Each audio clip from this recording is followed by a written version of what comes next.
Welcome to Boston Strong and Becoming Stronger, a conversation about the heart of this city. We're thrilled you are all able to join us tonight, and we're excited to begin a discussion about the idea of Boston Strong and how we will move forward after the marathon. My name is Kathe, this is Tate, and we'll be moderating tonight's event. We'd like to begin by asking a few questions. By a show of hands, who in this room remembers where they were when the marathon bombings took place? Who is in Boston? Who was near the finish line when it happened? How many people here own a piece of Boston Strong merchandise? How many people have given thought to what the phrase Boston Strong has meant and what it means now? To begin to explore this final question, we're going to hear from Dan Lundberg. Dan is a member of the class of 2016 at Boston College. He has played an invaluable role in shaping our project's mission and has had a very unique personal experience with the marathon as well. Let's welcome Dan to introduce our event.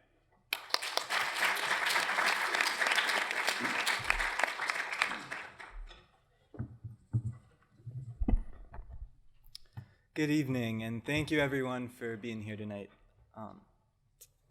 On April 15th, 2013, at 2:49 in the afternoon, 2 bombs exploded 13 seconds and 210 meters apart at the finish line of the Boston Marathon. 3 people were killed, and 264 were injured. As a runner for the campus school marathon team at 2:49, I was a block beyond the finish line, and between the smoke, the sounds, and the silence of those 13 seconds, one image has remained embedded in my memory from that day. The face of the runner next to me, this kind of horrified and infuriated and shocked expression before he said to no one in particular, "Not here." The Marathon Monday bombings were an attack here on Boston, here on the Boston Marathon, and here just after the 4-hour mark of the marathon, where most runners were no longer qualified athletes, but instead running in support of charitable causes they held near their hearts.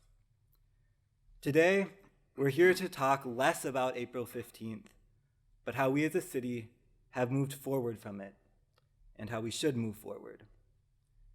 We now use this phrase, Boston Strong, and though we associate it with the response to this tragedy, with the strength of the first responders, and with the spirit of this city, when we dig deeper, the meaning of the term escapes us.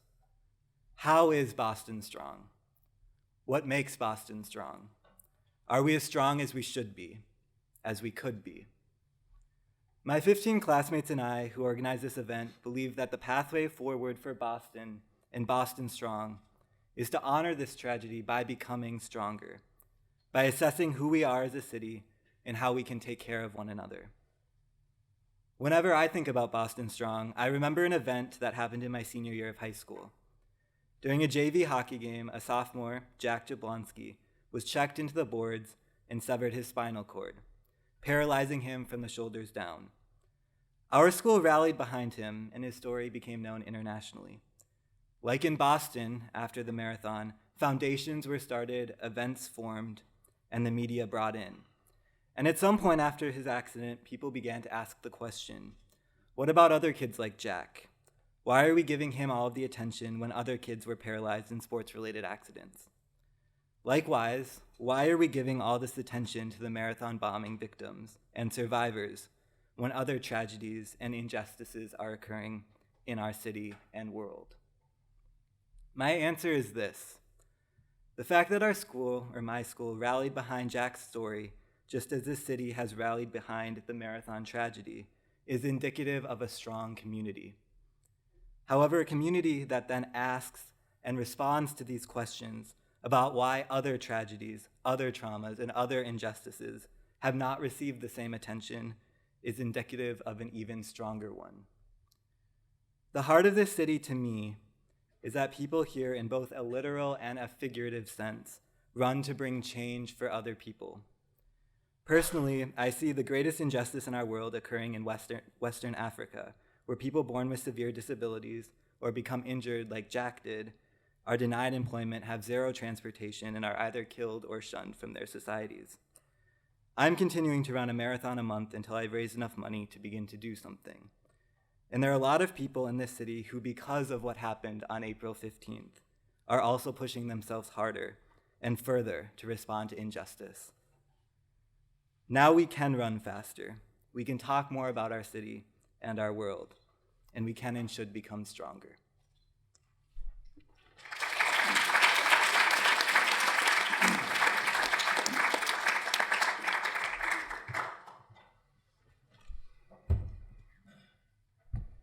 Thank you so much, Dan.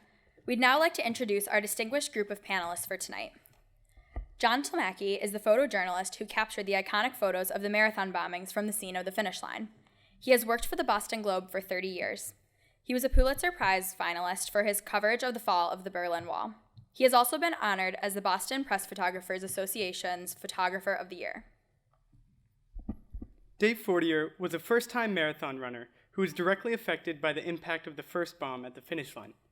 Fortier sought to connect his running to a meaningful cause and ended up joining the Dana-Farber Marathon Challenge team to live out this desire. Dr. Aspen Brinton is an assistant professor in BC's Philosophy, Pulse, and International Studies programs. She has taught at Northwestern University and Georgetown University on their campuses in Doha, Qatar. Her research interests include the intellectual history of civil society and development of philosophical and theoretical tools to examine dissident movements and civic associations. Kathe McKenna is the founder and executive director of Haley House, a multi-branched Boston nonprofit. She and John McKenna began the organization by renting an apartment in what is now the South End and using it to offer hospitality to homeless men in the area. Now, Haley House has developed many programs that address the roots of homelessness and unemployment. And lastly, Dave Wedge, who hasn't arrived yet, he's the chief enterprise reporter at the Boston Herald, where he has worked since 1999. He's a frequent commentator on networks including CNN, Fox News, CBS, and ABC. He's also the author of an upcoming nonfiction book called Boston Strong. This book will be adapted into a film by the screenwriters of The Fighter, which was nominated for Best Picture in 2010. Without further ado, we'd like to turn this discussion over to our panelists. After each question, we will then invite the audience to pose questions they may have to a particular panelist or the panel as a whole. To begin, what is your connection to and perception of the Boston Marathon? Did the 2013 marathon change that perception or connection? If it did, how so? We'll begin with John. My connection to the Boston Marathon is I was there. I was a photographer at the finish line for the Boston Globe. My fifth year in a row covering the finish line.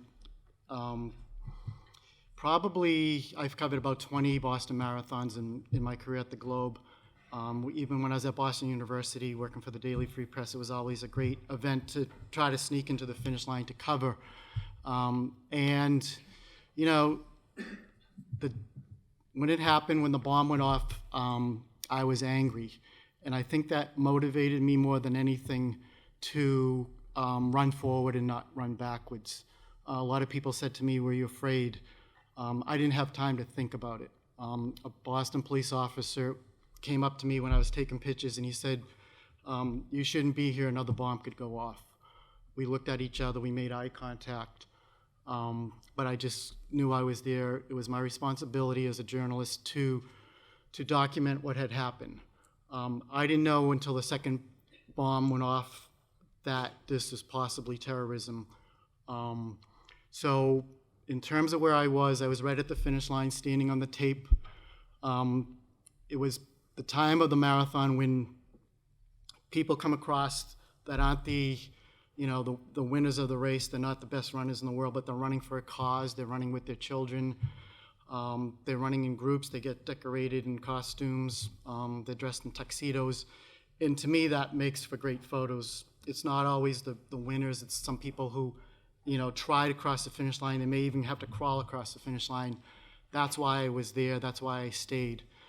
When the bomb went off, I ran forward, and my first photos were of a runner, Bill Ifrig from Washington, who had fallen in front of me, and 3 Boston police officers started running towards him. One took her gun out, and in the distance, you can see the second bomb going off. After I took that photo, I made my way to the sidewalk, and that's when I knew things were really bad. I saw things that I hope nobody in this room ever sees. The images that I took haunted me in my sleep, and it drew me to become aware of things I was never aware of as a journalist, my emotions, my feelings, and because of what I photographed, I felt a necessity to talk about it. In the following days, and even that night, I decided I needed to go on every television show that everybody, CNN called me, CBS, Polish television, you name it. I felt it was important that I go on these television shows to talk about it, what the photos meant. I felt guilty of taking those photos, and I needed to justify that. And I'll explain later how, I've come full circle with that. But has my perception of the marathon changed? No, it's the most incredible event in the world. At the finish line, there's a flag from every country of every runner who's running the marathon. Every person who goes to the marathon is rooting for somebody. It's such a joyous event. It's historical, and that's why I was angry. And in that expression that somebody said about not here, this can't be. I mean, that was going through my mind, and I was totally upset about what had happened. I was in shock, but every emotion I had to be in controlling myself to take the photos, to keep doing what I was doing until I was no longer able to do it. But I will be there next year at the finish line. My connection to the marathon actually started in November of last year. I have a very good friend and a business colleague, and he was diagnosed with cancer about 3 years ago, and he's currently battling through it. He's going through it in the middle of a bone marrow transplant now. But in the spring of 2012, he suggested that I get out and run. I was fairly stressed. We had started a company, and he's always been somebody who's worked out and was very strong, and said, why don't you just get out there and go run? So I did, and that turned into a 5K. And then last year, in October, I decided to see how far I could run, and signed up for a half marathon, just thinking, okay, let's see what happens. And about halfway through that, as I was walking/running, I decided that if I was going to do this, I needed to do it for a reason. So when I was done, I contacted Brad, and I said, the organization that's helping you, I said, is there a way I can get involved? Is there a way I can help? And he put me in touch with the folks down in Alabama that he works with, and that have been helpful for him. And they didn't have a charity program at the time. They didn't have a way to generate anything. The subject of the Boston Marathon came up just because the conversation was around running. And to make a very long story shorter, they put me in touch with the folks at Dana-Farber. And about the middle of November last year, I found out that I was going to be on the Dana-Farber team. And was excited, scared, incredibly nervous. I am typically the type of person that avoids Boston on marathon weekend because of the traffic. And then I very soon became a part of it. And it truly has become a part of me. The training for it was that's a whole nother topic we could discuss, but the nutrition that you need is part of it, the just learning how to run that distance. But the folks at Dana-Farber, they have a running program and a running coach. Actually, a gentleman that won the Boston Marathon before, Jack Foltz, and Jack and I have become very close since the events in Boston. And I've learned a lot about what Boston means to people over the course of the last several months. And then leading up to the event itself, I remember that morning being incredibly nervous. I was on a bus with several thousand other people, and all the buses are headed west. And I saw the signs as we passed 128. It said Albany, Springfield, and realized I've got to run all the way back. So it was a mild panic attack. I broke the day into small chunks, and 5 miles, 10 miles, 13 miles, and in your mind it's kind of downhill after that point. But I remember the furthest run that I'd ever had was 20 miles. So when I got to the 20-mile mark at the marathon, I really wasn't sure what was going to happen for the next 6. And my family was actually right near the Heinz Convention Center. So my wife and 2 kids were there along with some other family members. And I saw them as I was coming up onto the street, which was great. It gave me kind of the final kick headed down. But even before that, I think it was at about mile 17, I was having such a great time at the marathon. There's people out there that have their story as to why they're running. The folks that are finishing at about the time I was just happy to be finishing. But they wear their story on their back. And as you're plogging along through the miles, you can read their story. You can read why they're there. And some of those stories are pretty incredible as to why people are out there and what they're doing, all the different charities that are involved in that event. I'll talk a little bit more about that later. But as I was just about to finish, that's when the first explosion happened. I was just behind the gentleman that John took the picture of. And I was coming up. You pick your way through everybody the whole day long. And I had decided to finish towards the right. So I was just starting to move to my right when the explosion happened. And immediately my right foot was hit with a piece of shrapnel. I lost hearing in both ears. I have some hearing loss now and needed several stitches in my foot. The events that John described and took pictures of, I will second that. I wouldn't want anybody in this room ever to see that. I remember the flash. I remember turning around and where there had been lots of people, and there had been lots of people for 26 miles just cheering for people they don't know. There was a big empty space, and you could see a lot of what had happened very quickly. And we'll talk a little bit about that more, but my resolve for the Boston Marathon, I think I etched it in at about mile 17 that I'd want to do it again. And it was very clear at the end of the marathon and the events that have taken place since that it'll be forever a part of who I am and as long as I can participate in it. Thanks. I'll have to confess I wasn't in Boston at the time of the marathon.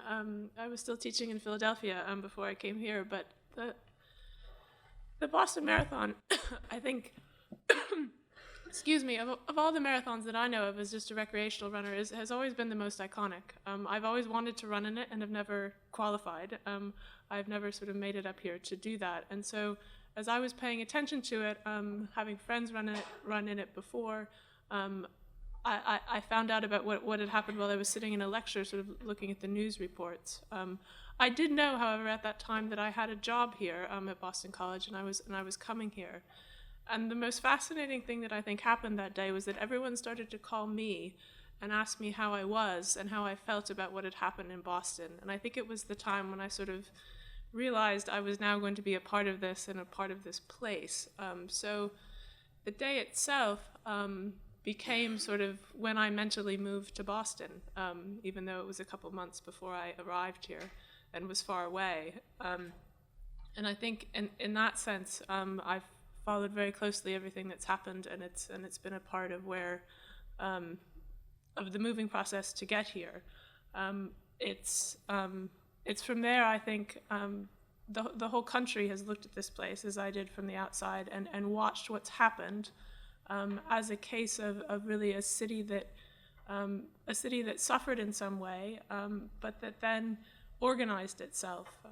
The things that I remember from the news reports most especially have to do with the medical tent, the organization at the hospitals, the way, and in a sense, people came together and formed spontaneous, in a sense, sort of civic associations and civil society, right?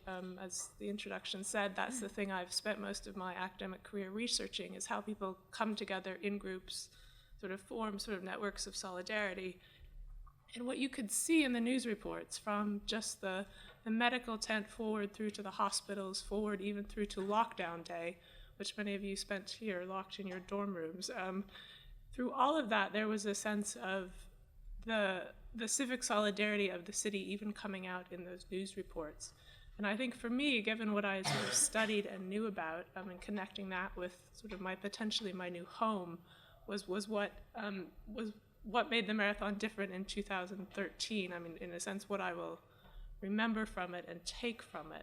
And so that the questions going forward, I think, for both you guys as you study this, and for in a sense our discussion, is how that sort of spontaneous strength, that organizing, that solidarity, that in a sense the civic resolve to get up and do something and to help people, how it in a sense has a longevity to it, how that sort of strength and that kind of networking and that force can be sort of propelled into the future, and that's the thing that interests me in a sense in our own perceptions and connections of this. And I think the power of the memory going forward should be one of those things that that helps sort of build civil society in this city in a way that makes Boston stronger. And I'll say a little bit more about that as we go on tonight, but that was in a sense where I was that day. So I live a couple of blocks from the finish line of the Boston Marathon, but I wasn't there that day. In a way, it had become somewhat old hat after living so close for 40 years. But my actual closest memory of the Boston Marathon was one of the Jesuits here at Boston College a little more than 40 years ago ran the marathon. And this was back in the day when there were no charity runners. There was no Walk for Hunger. There were no breast cancer walks or diabetes walks. That hadn't come into consciousness yet. In fact, there were no computers.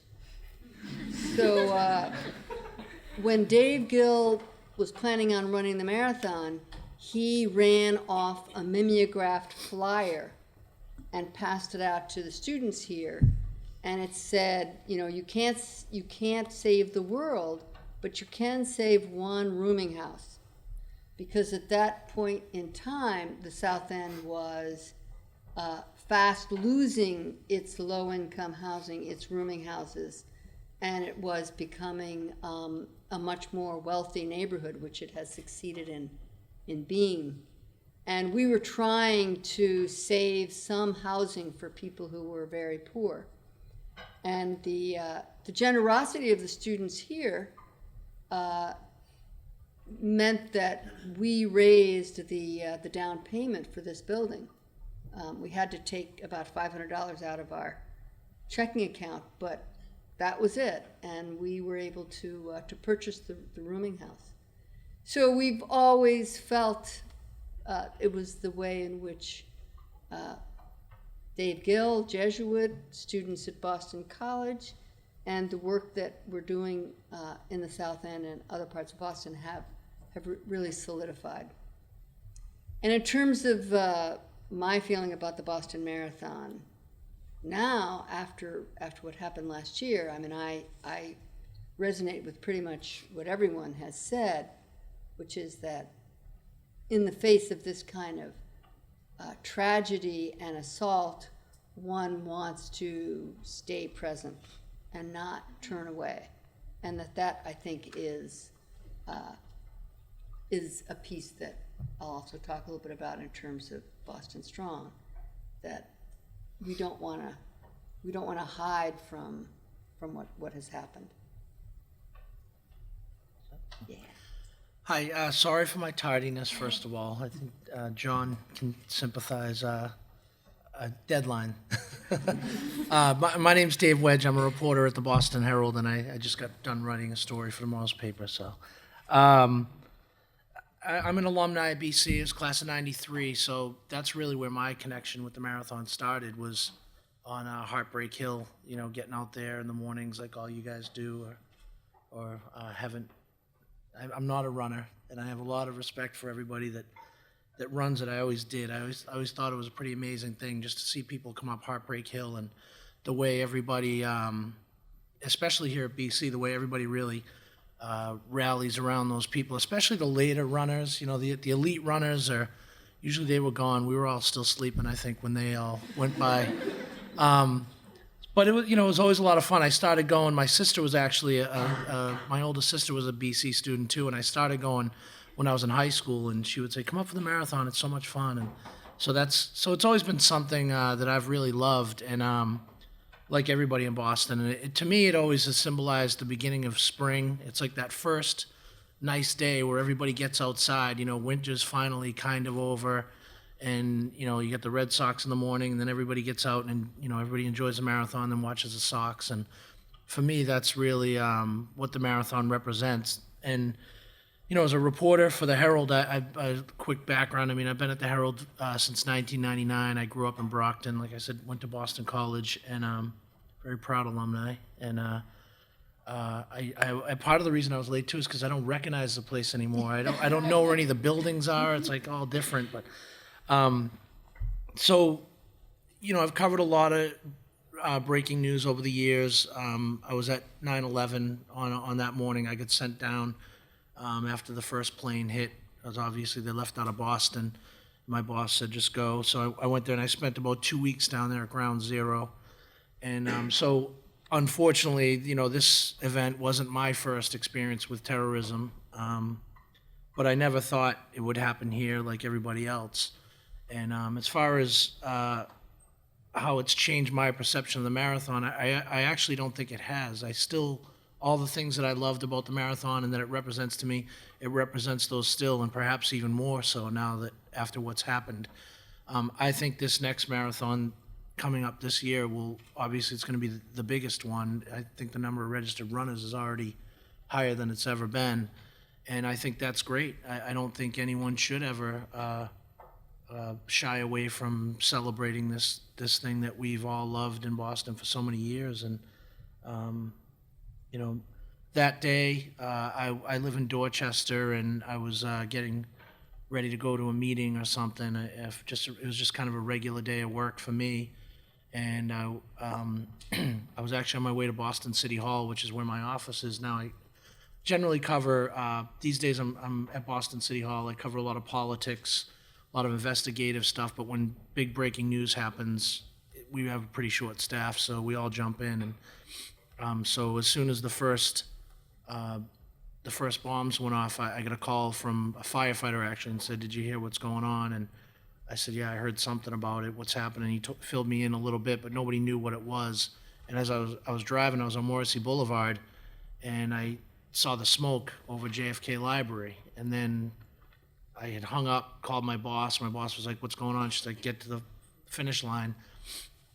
And then the firefighter called me back and said, "Something's going on at the library. We don't know what it is." And then I knew, it turned out they weren't related, but at the time I was like, we're under attack. Something's going on. So they diverted me to the library, and I actually went out there for like the first hour or so until it became pretty clear that wasn't connected, to the bombings. And then I got sent over to the finish line. And long story short, I was, I got down there and, spent some time with some witnesses and people that got out. And I just did a lot of reporting from down there that day. And then the next week was pretty much a blur where I just kind of worked nonstop and,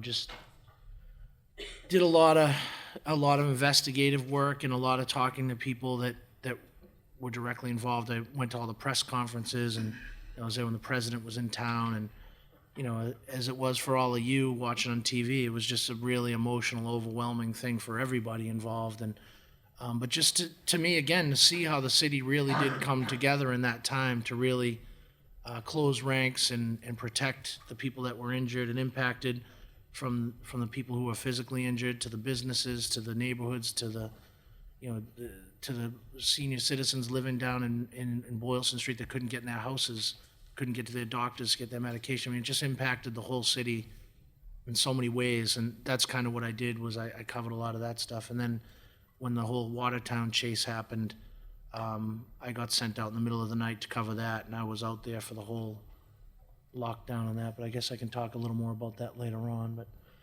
bottom line is the marathon always was and always will be a great thing, and that's what it represents to me. When you hear the phrase Boston Strong, what do you think of?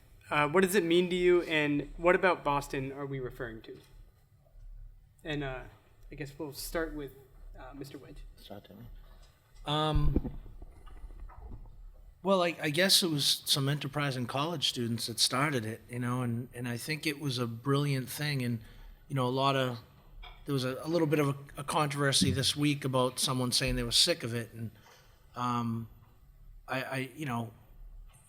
I can see being a jaded journalist, I can see where people might say, oh, they're marketing it and people are cashing in on it and all that. I don't look at it that way. I look at it as a pretty pure thing. It's just a way to say, you know what, we're all in this together. That's what it means to me. It doesn't mean like Boston's better than everywhere else, or it's not a sports thing. It to me is just a way for everybody to kind of identify with each other and say, you know what, we get what's going on, and we're all going to support each other. We all have each other's back.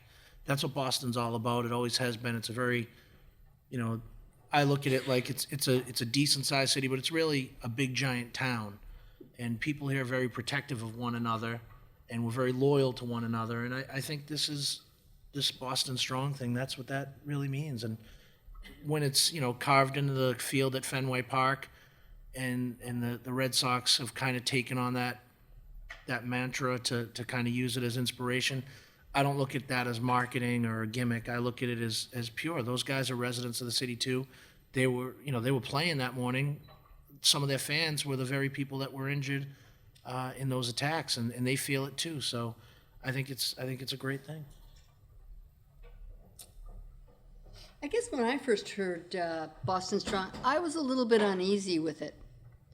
And I think that's because of the group think and the sense that Boston Strong, similarly to after 9/11,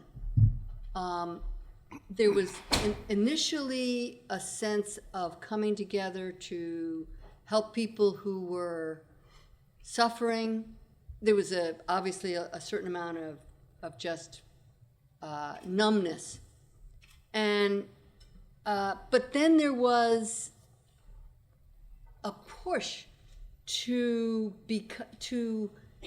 imply and even to head in the direction of we're strong, we're tough, and we're going to take care of the bad guys, and that for me is always a difficult perspective and a difficult stance, because I'm not really at all convinced that being tough and going after bad guys is the way to remedy terrorism or many other violent acts that have happened.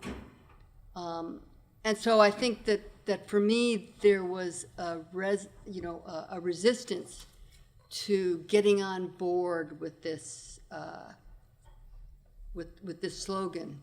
Now, obviously, when you think about Boston Strong and you read it as people coming together to help people who have been incredibly harmed and who are suffering, and that people are coming together to be there for them, that's only inspiring. But that's my that in some ways is my conflict with it. I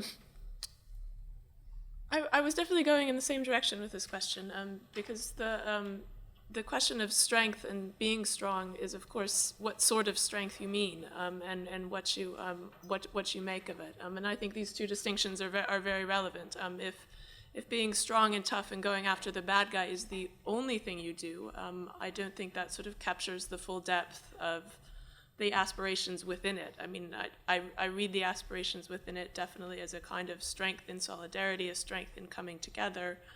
But to understand that notion of strength, I think you have to look at the sort of the weakness and fragility of people who maybe aren't strong and aren't tough, but the strength of people around them, in a sense, has to pull them up in a way. And I think if this does have sort of depth and sacredness and effectiveness to it, it will be a kind of rallying point for that sort of solidarity to help those who are fragile, and to not judge that fragility as being not strong enough. And that I think, in a sense, is where it could resonate in the most effective way. One of the philosophers I read a lot about was this dissident in the Czech Republic who didn't have much sort of power or strength vis-a-vis his political system. His name is Jan Patočka, and he had this great phrase that I found really sort of useful, and he called it the solidarity of the shaken, and the sort of the shakenness of people, and that sort of shakenness leading to a kind of solidarity. He developed a whole sort of system and theory around it, one that Václav Havel sort of picked up later, who might be a more familiar name to some of you. But that idea of the sort of solidarity of the shaken, I think sort of captures this paradox of what it is to have both sort of strength and fragility embedded into the same kind of statement. And that if Boston Strong is able to do that, I think it will be a sort of a lasting impact on the community and the way it comes together. When I see Boston Strong or Be Strong, it's very personal to me, having been there, been a part of it, seeing what I saw, hearing things. It's also, when I see it and I hear it, it's a sense of community. It's a bonding.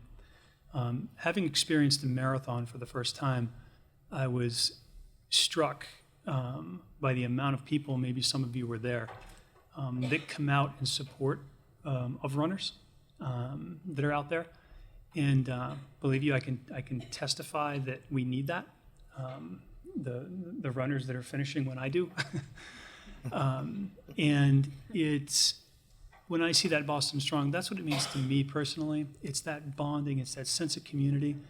And in the last 6 months, I have seen and been a part of an incredible amount of people, from individuals. I've been contacted by some kids from around the country that I didn't know, families I didn't know, people I don't know, sending well-wishing. Not just the Boston area, but it got much bigger than that. And if you look at what the One Fund has become, it became, the community at first, it got larger, and it became worldwide. And we'll talk a little bit about that as well. But to me, it's pretty special. And it really shows what the people of the community can come together and do when they put their mind to it. Well, if you took a big mirror and ran it across this whole wall, you'd see yourselves in it. And to me, because every one of you are here, that's part of Boston Strong. You're all part of Boston Strong because you cared enough to come here and to listen to what we have to say. My take on Boston Strong is so personal, but it's on my phone. And I was at the Red Sox game, the World Series game Thursday night, shooting from the center field for the Globe, and I couldn't help but be in amaze of the Be Strong carved in the grass at Fenway Park. So I sent a text to Sidney Corcoran, and you don't know Sidney Corcoran, but maybe you do, and it says, I'm at Fenway Park shooting the game, and there's a huge Be Strong in center field, and it made me think of you and your family. Stay strong, see you soon. And there's a picture of Be Strong, and she writes back, oh, that's awesome, with a smiley face, see you soon. So Sidney Corcoran was the picture on the front page of the Boston Globe, laying on the ground, and two men came along and, tied their T-shirts on her leg. Her mother, Celeste, lost both her legs in the first bomb. Sydney and Celeste, they're from Lowell, invited me into their life. I needed a way as a journalist to give back what I took away in those photos, and how I feel I am doing it is I made a commitment with the family to document their recovery for the rest of the year. We've been friends. I actually talked to Celeste today, and I asked Celeste what she thought Boston Strong meant to her. And she said that Boston Strong means that complete strangers come up to her on the street and hug her. And they say to her, I don't even know you, but I know what you're going through. And they smile, and it makes her smile. And they have their own armbands that say Corcoran Strong. And she said Corcoran Strong means when you're sitting home alone and you realize you don't have your legs anymore and you start crying, then you call up your son, or you call up Sydney, or you call up your husband Kevin, and you tell them why you're crying. And they either come home and they give you a hug, or somebody in your family will hug you.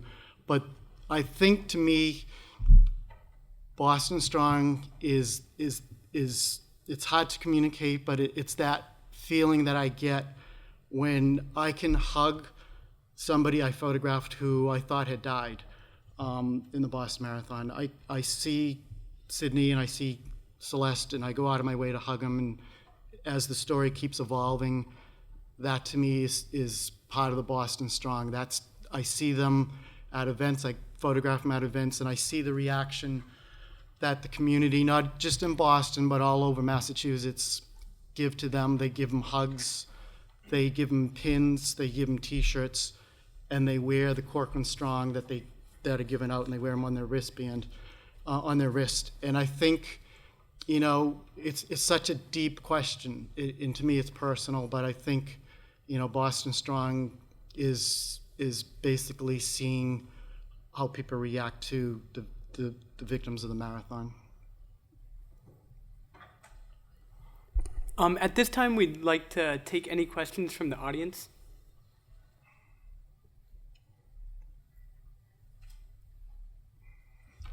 And if not, then we have some of our own to keep going. Well, just for some interpanel discussion, if any of you have any responses to each other's what was just said, that would be great. Particularly maybe regarding like the danger of the strength, meaning that get the bad guys language of Boston Strong, as opposed to the power of the community language in the phrase. I mean, I as a reporter who's covering this, I definitely understand what you're saying, and I there's definitely that element out there, and I saw it firsthand on 9/11, and it was much more pronounced on 9/11, and I remember there was an interesting situation I found myself in down there where the firefighters and the police officers in New York hate each other, and I got pretty close with a New York City police officer who was patrolling Ground Zero that morning, and when the buildings collapsed, he was in the collapse, and he escaped. He was fine, and he's since become one of my best friends, and we've been friends now since then. And so it was a couple days after 9/11, and we were all done working for the day, and we were at a bar having a few drinks, and there were these firefighters that came in, and I literally thought it was just going to be like an all-out brawl. They were just taking out their primal macho anger out on each other. F you guys, F you guys don't do this, you don't do this. And so I guess my point is, when things like this happen, men have sometimes a very primal instinct and a primal response to it. And the Boston Strong thing can definitely be misconstrued by people that have that inside them, and that unchecked anger that they have can manifest itself in very negative ways. You saw it with the racism that happened after 9/11, with the racial profiling. We saw it here, when the pictures came out of who these kids were, everyone was like confused, like, well, why aren't they Al-Qaeda? Why are they so light-skinned? They look like college kids. And I think that's all part of it, is the way that some people, and I guess I don't know if it's lack of education or lack of awareness, but some people definitely can overreact in situations like this and just use something like Boston Strong for negative reasons. That's the bad side of it, but the good side of it, I think, is what all you guys so eloquently and beautifully explained. And that's what I hold dear, is that side of it. The Neanderthal stuff, it's going to happen. There's people out there like that, and it's unfortunate. Any further responses? I kind of agree to the point that when we had that lockdown Friday, it was like a city under siege. I mean, anybody who looked suspicious was stopped. Anybody who was Middle Eastern walking with a backpack down Cambridge Street, downtown Boston, was stopped. I was working, I was listening to the police scanner. There were thousands of false calls. There was stereotyping. There was everything thrown into the mix. And what I think it was terrorism, the reaction to terrorism. It never happened before. It was Boston police, it was the FBI, it was everybody trying to figure out, what are we going to do? President Obama came to Boston, I believe it was that Thursday. The suspects weren't caught at that point, but he spoke at Holy Cross Cathedral saying, we're going to catch these guys. I mean, it was the city, I think, was united. Boston Strong hadn't even come out with that slogan until that Friday evening. I think Obama expressed it most. It was like a city united at that point. We were going to catch the bad guys, whoever they were. And I think there was so many resources left over after 9/11, all these federal agencies, all this money, all this investigation, the closed circuit TV cameras that were used to catch these people. And I mean, thank God we caught them. I mean, it was just incredible. You probably realize, just being in that situation on that Friday, the city was basically shut down. I mean, and I think Boston did the right thing. I think, the law enforcement community didn't overreact. Their job is to protect the citizens of this, of the city. And, there were sacrifices with the MIT police officer. That's a whole other story that you could talk about Boston Strong, where, it just adds another dimension to that whole slogan. But I think Boston Strong really means well. I mean, I really think it gets to the point of how we are as an empathetic community. I've learned a little bit more about what went on that week since, and it's amazing. You think of Boston Strong, you think of the community, you think of yourselves, but what went on behind the scenes to locate the folks that did what they did was amazing. The amount of footage that was sent in from phones, from cameras, from video machines. It was all collected in one place, and the departments within the city, the state, the federal government that worked together to actually track down the folks that did this is amazing. I'm sure at some point that story is going to come out, but just that community itself, the one we really don't know about, it really is, and we tend to be. We watch shows that last an hour, and 15 minutes of it are commercials, and we expect people to be caught in an hour. That really doesn't take place, but it is amazing when you hear some of the stories about what the folks that came together, the departments that don't usually work very well together, to make this happen. It really was something special. Okay. So our next question build on this, gets to the point, is Boston strong? And if it is, in what ways is it strong? If it isn't, in what ways do we need to make it stronger? And we can begin with Aspen. Dr. Brinton.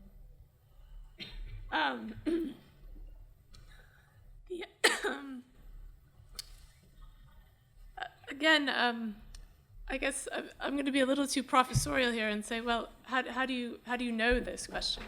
The answer to this question is going to depend on your sort of forms of measurement, and that the strength of a city, I think, can be sort of judged and measured in lots of different ways. The existence itself of this slogan, of this campaign, of the response, all of it, I think, is in itself a measure of, a social solidarity and a civil society and a kind of strength that had to have already been here before the bombing happened in order for that to happen so quickly. Both this example of the photographs that are submitted, also the example of the, in a sense, citizen participation in that process is, I think, something not to overlook, right? All of those people had to be willing to help their government. There's lots of countries in the world where people are not willing to help their government. Tens of thousands of photographs and videos would not have been sent into any government office in so many countries I can think of. So one measure of the strength is the fact that the people very willingly participated in that process to help their government, and that sort of speaks hugely for Boston in many regards. And so I think in other ways to measure the strength of the city is something we don't yet know because we're only 6 months out. I think the time is going to be another factor to measure the strength of how this plays out and how it happens in future years. The fact that so many more people have registered for the race, to run in the race, that the numbers are up, that itself is, a great indicator that there's a kind of enthusiasm and a willingness to not be scared. Cities that are scared are not strong cities. I think the fact that that people are willing to both come to Boston and not be scared in the future is another sort of huge measure of strength. But I'm sure there are lots of other ways to measure Boston where you would come out with a different answer. So I would put that to you guys as a question. To be how do you measure it and how do you know? And I'd actually sort of love to hear what everyone out there thinks as well once we're done reflecting on this. Yeah, I guess the one thing that I would add is I think that although fear, being strong and being afraid are not really opposites, I certainly do. I remember going to the 4th of July concert on the Esplanade, and it was the first major gathering of the public after the Boston Marathon, and our grandchildren were visiting, so it was. I wouldn't have had any problem, of going down any more than I would have had a problem going to the Boston Marathon because of this desire not to be afraid and not to let fear take over and change one's behavior. But it was interesting that I had second thoughts about whether I wanted to take my grandkids to the Esplanade that night, and just that sense that underneath the surface there was this other feeling. There was fear, as much as I didn't want it to be there, and felt that was giving into to the problem. But at the same time, I remember when the Rolling Stones magazine came out, and this is part of my resistance or my reaction against Boston Strong. It's as if, wait a minute, why are we talking about banning a magazine because it has a photograph on it that doesn't show this person as a monster? That somehow or other, when somebody has done something evil or terrible and harmed people, we have to conjure up him or her as a monster in order to take it in, in order to take it on board. Instead of saying that, as that article tried to investigate, was, wait a minute, this is a lot more complicated and subtle than that. And to me, being strong, if I stop and go into the analytical mode, it's about being able to be open to seeing that magazine cover and then actually reading the article and following through with trying to figure out what the heck went wrong and trying to understand that so we can get to the other side of it. Again, instead of just putting up a big facade, no, we can't accept the fact that this is a complicated kid, young man, and that the situation is complicated. It isn't as simple as it first appears. So anyway. Well, I think as a journalist, calling for the banning of a magazine is contrary to everything I believe in. But in this particular situation, I don't want to get into a big debate about that cover, but I think it was just too soon, and it was, these people were still in the hospital, and we're trying, the picture was, in my opinion, was exploitative. It was trying to make him look like a rock star, and I think it was very pandering to him, almost excusing what he did. Well, he was an impressionable kid, and his brother made him do it. And I think that's the problem with I think that's what people had a problem with, is that, I think it's too soon for anyone to really care why this kid did it. It doesn't matter. He put a bag with a bomb in it next to a family on purpose and killed an 8-year-old boy. And I don't think anyone really wants to know why he did it right now. I think maybe that's a story for another day, and I think it was too soon, it was too raw. And I think that was the real issue there. At least that's what I heard from the people that I spoke to on a regular basis, the people who lost limbs in this horrible attack.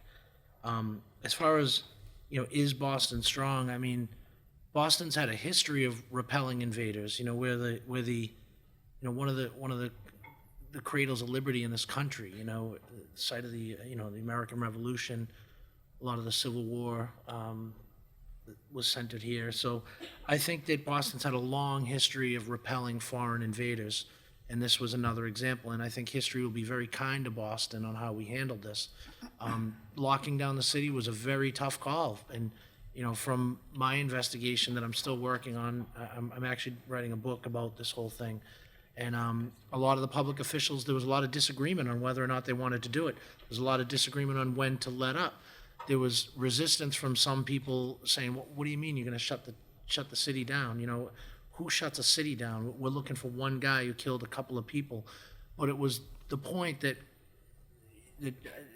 was mentioned earlier. There's so much uncertainty. We didn't know if that was the end of the attack. Now we do. Hindsight's 20/20. Just like 9/11, yeah, it was 4 planes and that was it. But that day, that morning, when I was driving to New York, we had no idea.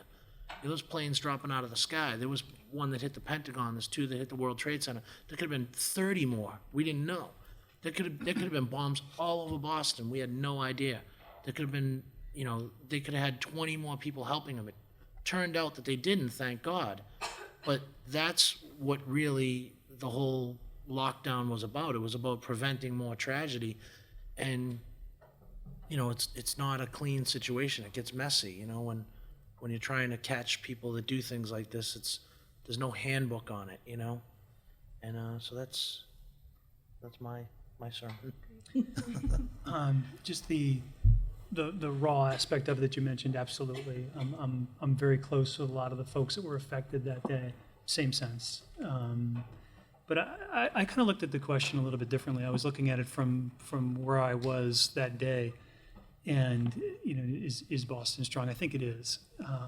And it's that I approach it from having run in the race and participated in it, and maybe have seen a lot of you folks along the way. For 26 miles, both sides of the road, there are thousands and thousands of people. And it truly is, it's a coming together that when you look at all the different charities that are involved in the Boston Marathon, it's a staggering number, the amount of money that's raised to benefit.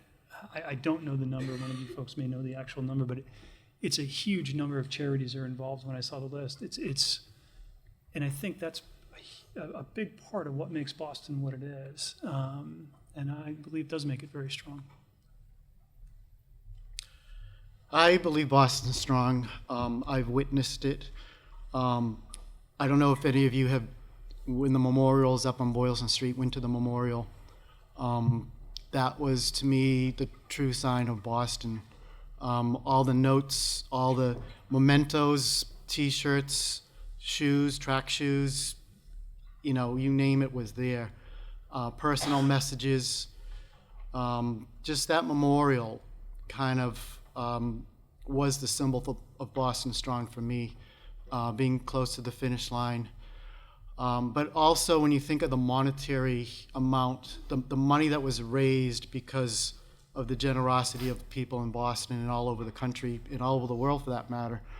I think, sometimes, we talked about the 6-month anniversary.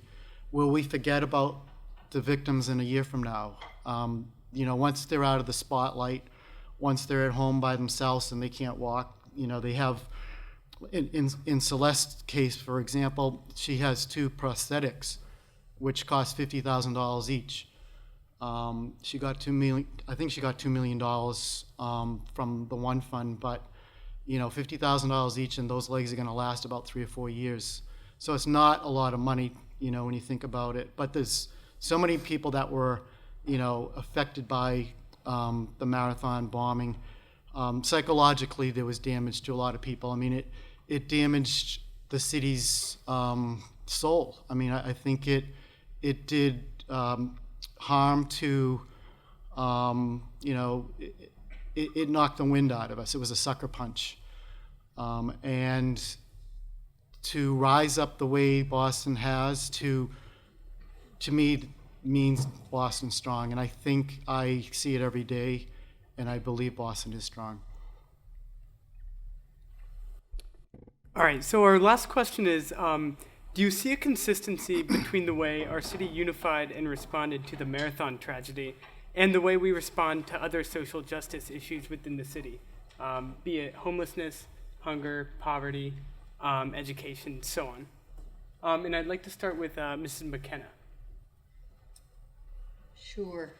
This question is really, for me, the most pointed one, because one of the groups of people that we work with at our bakery cafe in Dudley Square are people who are coming out of prison and who are trying to establish themselves as whole people and as citizens who are interested in being part of society again, and it's really hard for that to happen because there is a barrier to people who have done something wrong coming back and being different. It's very hard for them to be accepted. Plus, they have a huge slew of baggage from no work history to poor education, et cetera, et cetera. So, and this particular neighborhood that we work in is also a neighborhood which has suffered tremendous loss of life of young people who have killed each other and who are continuing to kill each other. And so I think, I know that there was an immediate recoiling from the Boston, the success, the power of the Boston One Fund, because it felt to people that we serve that once again they were left out, and that people did not recognize nor identify with their suffering. That when it came to people who were part of the marathon and the people who came together to support them, all of which, the One Fund, as was pointed out so rightly so, that One Fund, as huge as it was, may not be enough to even take care of monetary needs, much less the needs that money can't take care of. But to me, I guess I would just point out that there is the other side of the coin is the way people have experienced their place in society as being one in which there is not a place for them at the table, and that this was a way that it brought it home for them. And so that's something that we see and hear on a regular basis. I think there's not a consistency between the way that the city responded to the marathon and the way we respond to these social justice issues. We, as journalists, we see the violence on a regular basis in the city, and a lot of it does go just completely under the radar. And we see it even on different levels with different murders that we cover. For example, this young teacher who was just killed in Danvers, there's just an outpouring for her, and rightfully so. It's such a shocking thing. But, there's been a lot of 24-year-old women killed in Massachusetts over the past 20 years. And, there's not a similar outpouring when the women are of a different socioeconomic status or, different occupation, things like that. But with the marathon, it was just, it was the first time we were attacked since 9/11. It unfolded on live national TV, so the entire world was watching this happen. And that's why there was such an outpouring. In addition to the fact that it was a completely unprovoked attack, it was, a child was killed, people that were just enjoying the day with their families. Just like 9/11, those people were just going to work, some people were getting coffee, and they were just, like you said, sucker punched. And, many of these people, just their lives, in Boston anyway, thousands of people's lives forever changed.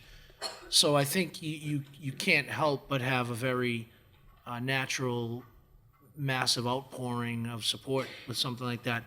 Now, it's sad to me that it's, covering the stuff that so many people are killed in this city, every day. There's at least, a murder or two pretty much a day in Boston, usually in Dorchester, Roxbury, Mattapan, not far from where I live. But that's something, unfortunately, we've grown to live with in this city, and people just kind of accept it like that happens in that neighborhood.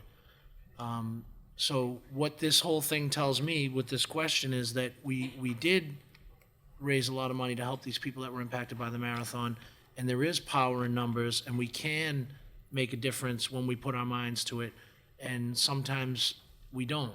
And maybe we need to look at that and see if there's other ways that we can better pull together resources to help some of these underserved neighborhoods. It's something that a lot of people have worked on for a lot of years, a lot of good people like yourself, and there's a lot of good politicians in this city that have really been trying to do it. But,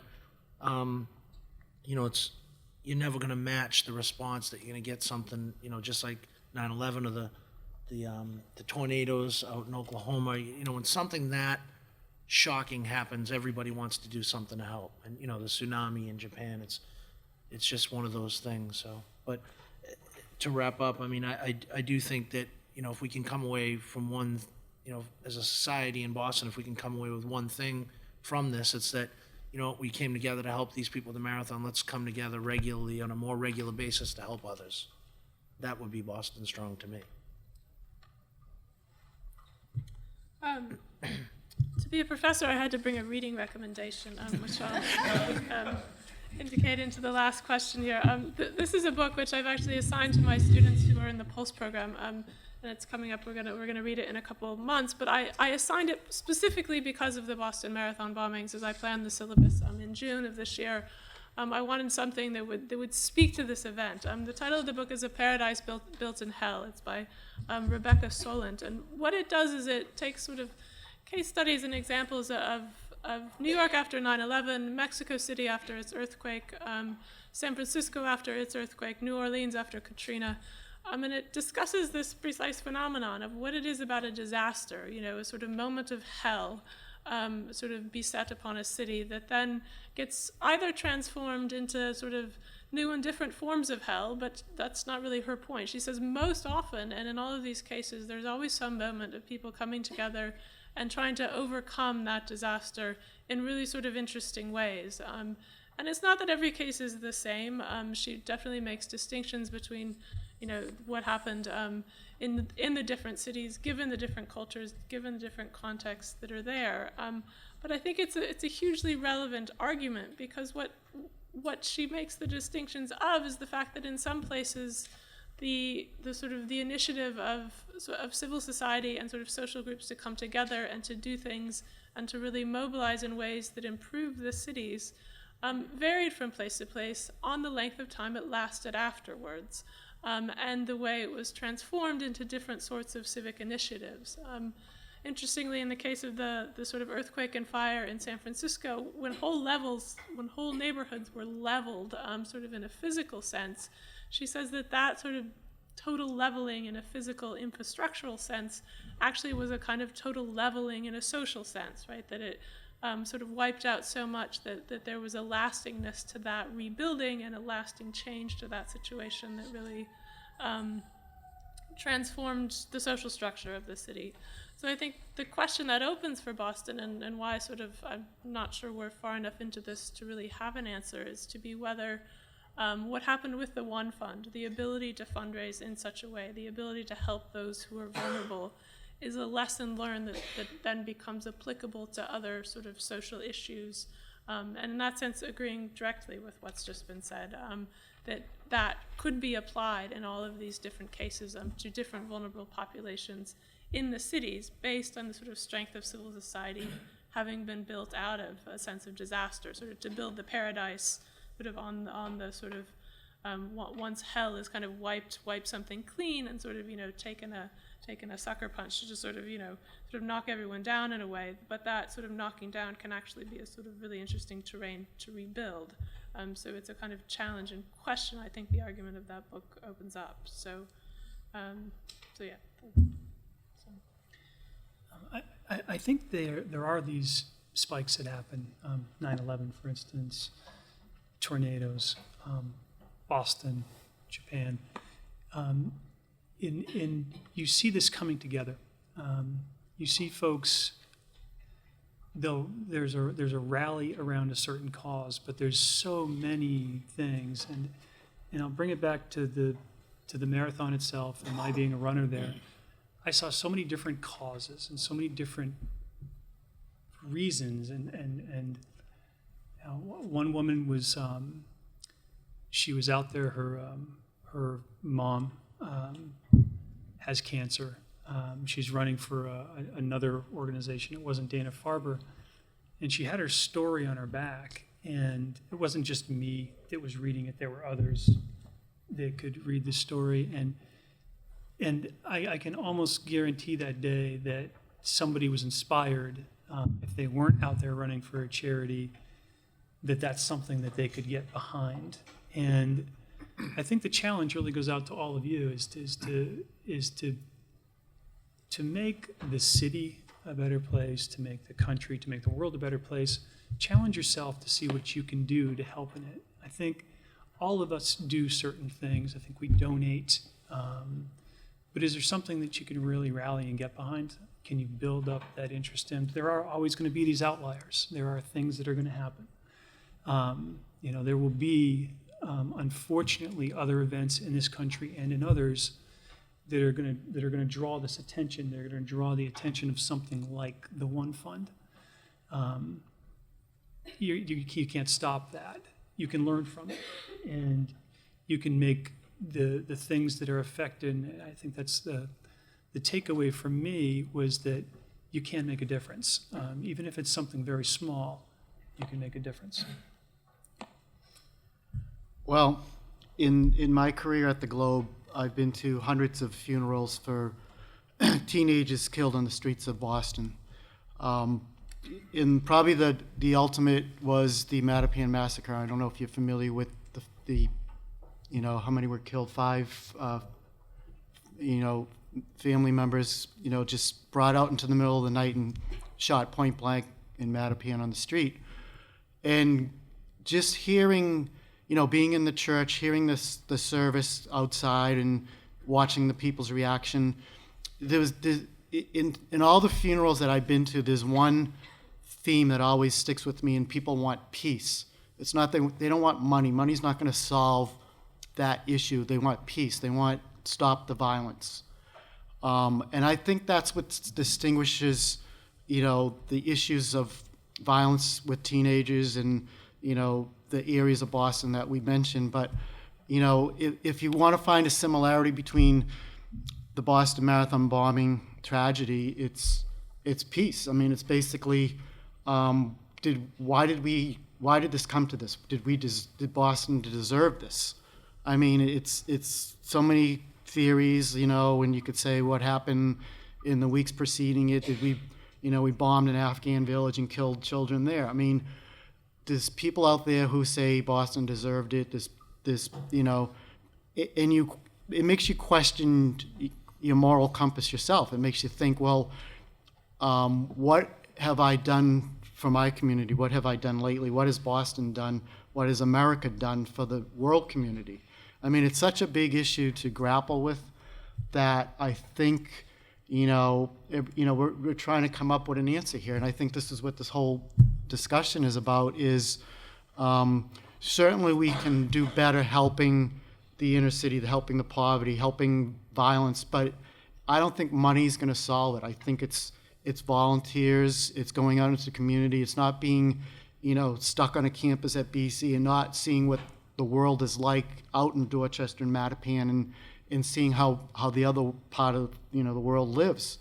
I think people make a difference in volunteering. I think people make a difference in trying to be peacemakers. I don't think money's going to change lives there. I think money did change or has helped in the Boston Marathon through the One Fund, but it's also, at this point with people recovering, they're going to go through post-traumatic stress. They're going to have mental health issues. So I think down the road we have to be very aware of that. We don't lose our perspective. We have to keep this in the limelight. We have to keep, past the 1-year anniversary of the Boston Marathon. We always have to remember it like we did 9/11. I remember going to the site of the Twin Towers with my wife in New York, and I was in awe. I couldn't believe that that's where it happened. That gaping hole is what terrorism did. And I still have trouble going back to the finish line on Boylston Street. I haven't physically been able to do it, and I have trouble with it. And I hope a lot of people have the same trouble I do, because it keeps alive the meaning of Boston Strong. If you want to see what life is like on the streets, take a ride down Blue Hill Avenue through Dorchester and Mattapan and see the faces, see the people. We're sitting here, we're comfortable, but sometimes they're not. And through everybody's work here, I think we have to keep those issues alive. Great. Are there any final questions for our panelists? Yes? I just have a question kind of regarding the survivors and the victims. You guys spoke about it a little bit in the last question. And I know, John, you're in touch with Celeste still.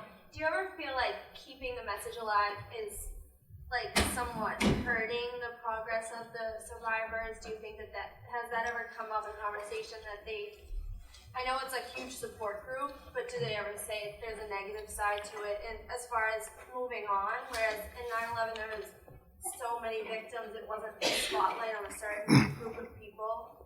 Has that ever come up in conversation? Well, the Corcorans are unique, I think, in terms of a lot of the victims have not been approachable by the media. Celeste is sort of like the Gandhi of the family. She's so eloquent when she speaks, and the way that she deals with it is she feels like any publicity is good publicity. But I've gone a step beyond where I've been welcome into the family. And just to give you an idea how far I've taken it, we went to a softball fundraiser game in Lowell with the Spinners, and the Boston Bruins were playing in the game, and they honored Celeste and Sydney at the game. Afterwards, we went back to their house, and we're sitting there, and Celeste said to me, John, do you have your computer, you have your laptop with you? I never got to see the pictures that you shot. I never got to see my legs. And she actually sat there and went through every photo I had of her laying on the ground, and felt closure because she was able to see what she looked like that day. And if that's something I can help her understand, help her deal with her trauma, it works both ways. It works for me too, because it makes me feel like I've done something to help that family. There was another a victim who didn't want to have her photo in the paper anymore, from South Carolina. And she actually was on the cover of the New York Daily News, a double truck, and she's wearing a red shirt that's tatted, and she's blonde, and she's just in shock, and she's trying to get up. And her family sent out a press release and said, please do not use that photo anymore. It's disturbing, it's upsetting to the family. 2 weeks after that press release, her mother-in-law got a hold of me and said that she would like to meet me, and that photo did more good than anything. It helped. It was like the image of terrorism. It helped raise money for her fund, and I got to meet her before she left Boston, and we hugged and we cried, and it was such a unique experience for me and for her that I felt, no longer, I'm the media. I'm part of maybe a healing process, and I think for the media in general, we've been doing constant stories. The 6-month anniversary, we did a story on, just another family trying to get their life together, and I think we have to keep that alive in the media. I think that's our responsibility. We can't ignore it. We're so persistent trying to track down people, and if they don't want to be interviewed or whatever, we leave them alone. But when people want to tell this story, it's our obligation to tell this story, and I think it does really help the whole healing process. If I could just add one thing, in these situations, you hear the word used a lot, a new normal, and that's what a lot of the victims I talked to, 9/11 and the Boston Marathon, that's what's similar is these folks, it's not like if the cameras go away, they forgot that they had their legs blown off. That's their life now. And a lot of the victims that I've dealt with, they've bonded with other victims because they're the only people that can identify what they've gone through. So I think, like John said, it helps them to talk about it. They want to be together. There's actually little, groups of victims that get together regularly. It's very common, in Newtown, the same thing happened. A lot of those parents are very close now because what are you going to do? You can't go back to the way your life used to be. As much as you want to, it's gone. That part of your life is over. Your life now is bombing survivor. And so while some people may get tired of hearing about it and they may just want to move on, that's something they're going to have to work out themselves because you can't move on until you accept where you're at. And that's the reality. That's the cold, hard reality of these situations is, as much as you want the life you had before, you just can't get it back. Being connected to that community, just to say something real quick, that bonding is incredible. I've seen it happen firsthand. And it's not just the victims themselves, it's the families that have come together and have gotten to know each other.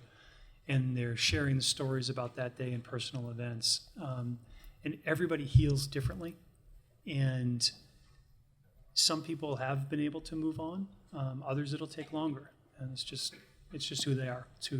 It's who we are as individuals. Thank you. We'd like to thank our panelists for being with us tonight. We're so grateful to each of them for offering their unique experience and perspective and contributing to our ongoing discussion of Boston Strong.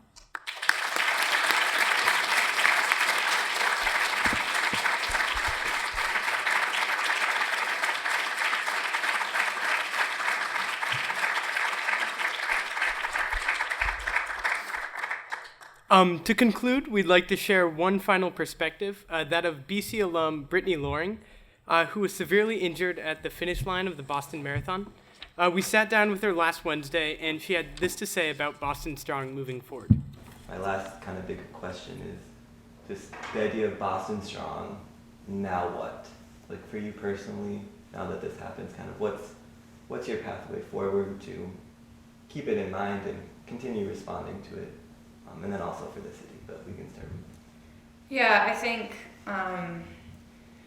it's easy for human beings in some ways to forget things, like not completely forget that it happened, but to forget the lessons that we've learned, and to try to move forward, because I think it's in our you know, in us as human beings to just want to move forward. You know, we all understand that we're going to die someday, but sometimes we need to not think about that. Yeah.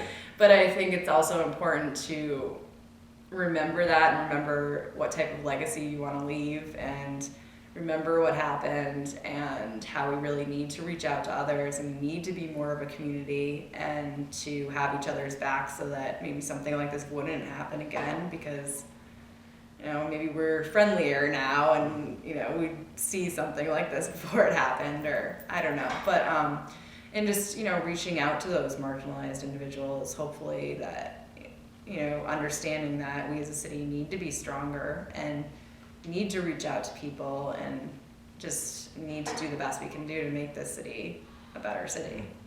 So just remembering that, and for me, I think it'll just, yeah, just remembering that and not, you know, getting caught up in the day to day. And what personally do you, if you got to kind of choose how Boston as a city continues to remember and respond, how would you want the city to continue forward? Well, first I'd want us to win the World Series. That's a side note. I think maybe take this as, you know, I don't really want to think about the people that did this and, you know, really truly understand why, and I don't know if there is an understandable reason, but maybe to realize that we as a city need to reach out more to marginalized individuals and to, you know, to work with, to understand trauma more, you know, for those that have gone through this experience. And then there are many other unpublicized trauma events that people go through. I think as a city it would do us, and as a country it would do us well to understand that more and to empathize more with individuals and reach out more, maybe become more involved in social justice in general. That's what, if I wanted Boston Strong to go on, it would be for people to, you know, to reach out and act the way they feel about the city, I guess. The Boston Strong motto is only as good as the actions behind it. All right, thanks so much to all of you for being here tonight. We really hope you enjoyed hearing from the panelists and that you were challenged by the discussion that took place. This event is part of an ongoing project that the sophomore presidential scholars are working on that examines the social justice issues that surround and make up the marathon.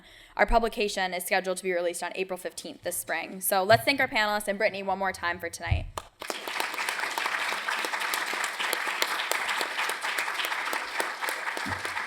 Thank you. Have a good night.